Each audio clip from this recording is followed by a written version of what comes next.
নমস্কার, দেবযানী নতুন একটি ব্লগে সবাইকে স্বাগত জানাই। আজকে সকাল সকাল রান্নাঘরে চলে এসেছি, কারণ আজকে একটু রান্নার চাপ আছে।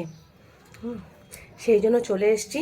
দেখো না, তাপসরা যেখানে বিজনেস করে, সেই যে চাষি ভাইরা আছে, ওরা না আমাদেরকে মাঝে মাঝেই শাক পাতা, টমেটো, কাঁচা লঙ্কা যা হয় তাই দিয়ে যায়। আজকে সকাল সকাল এসে দেখো এই যে কুমড়ো ডোকা দিয়ে গেছে, একদম তরতাজা কুমড়ো ডোকা দিয়ে গেছে, 2 বান্ডিল করে বেঁধে এত সুন্দর করে দিয়ে গেছে। তো এটাকে ভাবলাম আজকেই বানিয়ে নেব, তো এই জন্য কাটতে বসে গেছি। আর কাটাকাটি তো পুরোটা করব কি না ভাবছি, যে এতটা করব কি করব না। একটু পাতা ডোগা রেখে দেবো, কুমড়ো পাতা লাউ পাতা বাটাটাও কিন্তু দারুণ লাগে, তো ভাবছি একটু কচি কচি পাতা আছে রেখে দেবো। এটা করব, কুমড়ো শাকটা করব আজকে, করব বেগুন দিয়ে, বেগুন আর এই যে তাপসকে বললাম ঝিঙে নিয়ে আসতে, ঝিঙে, বেগুন, ঝিঙে আর একটু আলু দেব। এই দিয়ে আজকে লাউ কুমড়ো শাকটা করব। টাটকা টাটকা খাওয়াই ভালো, আমরা তো বাজারের কেনা শাক খাই, ওরাও টাটকা টাটকাই আনে, তাও একটু এগুলো একটু বেশিই টাটকা। তো এখন কাটাকাটি শুরু করে দিই, বসে পড়েছি বটি নিয়ে, এবার কাটাকাটিটা শুরু করব।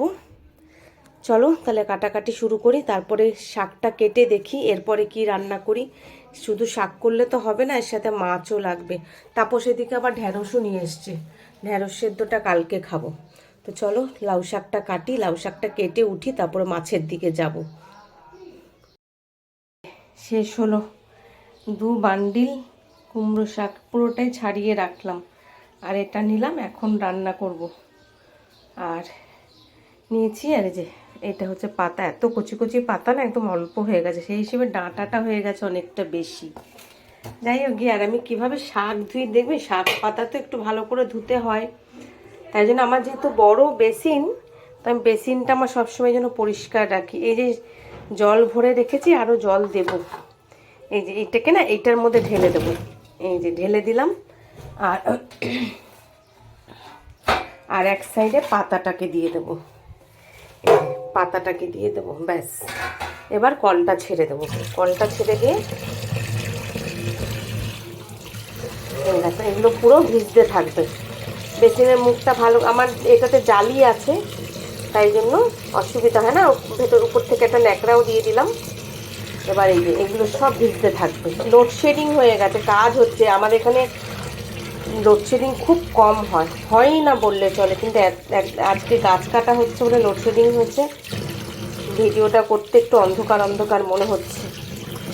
এটা ততক্ষণ ভিজতে থাকুক, এবার কাটবো ঝিঙে, বেগুন, একটু আলু দেব, জলটা চলুক, কিছুটা ভরে নিয়ে তারপরে এগুলোকে আবার ধুয়ে ধুয়ে তুলবো। আমার প্রসেস হচ্ছে এইভাবেই শাক পাতা ধোয়ার। বেশি হলে এরকমভাবে দিই, কিন্তু লাল শাক ঠাক হলে পরে না, ওটা কেটে ঝুড়িতে ধুয়ে নিই। এই যে ভিজতে থাকুক, যা আছে নোংরা কিচ্ছু নেই, একদম পরিষ্কার শাক, পুরোটা পরিষ্কার হয়ে যাবে। এই যে সবজি ধুয়ে নিয়েছি, আর এদিকে দেখো শাকটা কিন্তু একদম পরিষ্কার করে ধোয়া হয়ে গেছে, এই জন্যই আমি এইভাবে ধুই। আর আজকে করব কুমড়ো শাক, যা বললামই সেটা, আর করব এদিকে বোয়াল মাছ। এই হচ্ছে আজকে রান্না, আর চাটনি করা আছে। এবার রান্নাটা শুরু করে দিই, কড়াইতে তেল দিয়ে দিয়েছি, 5 ফোড়নও দিয়ে দেবো, এবার রান্নাটা শুরু করব। চলো তাহলে রান্নাটা শুরু করি। এই যে বাদ বাকি যে কুমড়ো ডোকাটা ছিল, এটা এখন এই পেপারের মধ্যে করে না রেখে দেবো, কারণ কি তাহলে পরে এটা বেশ কদিন ভালো থাকবে, কিচ্ছু হবে না। এটাও কিন্তু একটা টিপস, এগুলো কিন্তু আমার সব ছোট ছোট টিপস।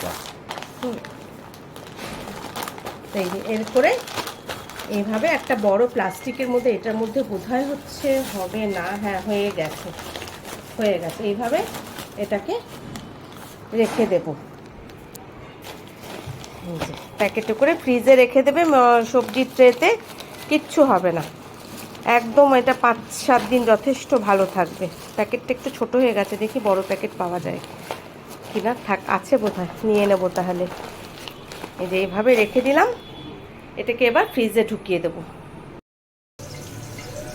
এই যে বোয়াল মাছ ভাজছি, কি সাংঘাতিক ব্যাপার, বোয়াল মাছ রান্না করা খুব চাপের। কি আওয়াজ হচ্ছে দেখো, এদিকে ভেজে নিয়েছি, লেজাটা ভাজছি আর এত আওয়াজ হচ্ছে। সব কটাতেই আওয়াজ হচ্ছে, কিন্তু লেজাটা দিয়েছি আরে বাবা পটাপট একদম। খুব ভয় লাগে আমার বোয়াল মাছ রান্না করতে, তাও খেতে ভালো লাগে তাই করি। এই যে এদিকে লাউ শাকটা হয়ে গেছে, নামিয়ে রেখে দিয়েছি, একটু নিরামিষে করেছি। এদিকে এই যে বোয়াল মাছটা হয়ে গেছে, আর এই সেই লেজা যেটা আমার বরের পাতে যাবে, ভীষণ ভালোবাসে ও লেজাটা খেতে, এই জন্যই ওটা ওকে দেওয়া হচ্ছে। কীরকম তেল ছিটেছে দেখো, চারিদিকে তেল ছিটে ছিটে ঢাকা দিয়ে দিয়ে রান্না করেছি, তাও সেই তেল ছিটে গেছে। মাছের ঝোলটা কিন্তু দারুণ হয়েছে বলো। চলো তাহলে আজকের মতো আমার ভিডিওটা আমি এখানে শেষ করছি। যদি ভালো লেগে থাকে তাহলে একটা লাইক দিয়ে একটু সাবস্ক্রাইব করে দিও, কেমন? টাটা।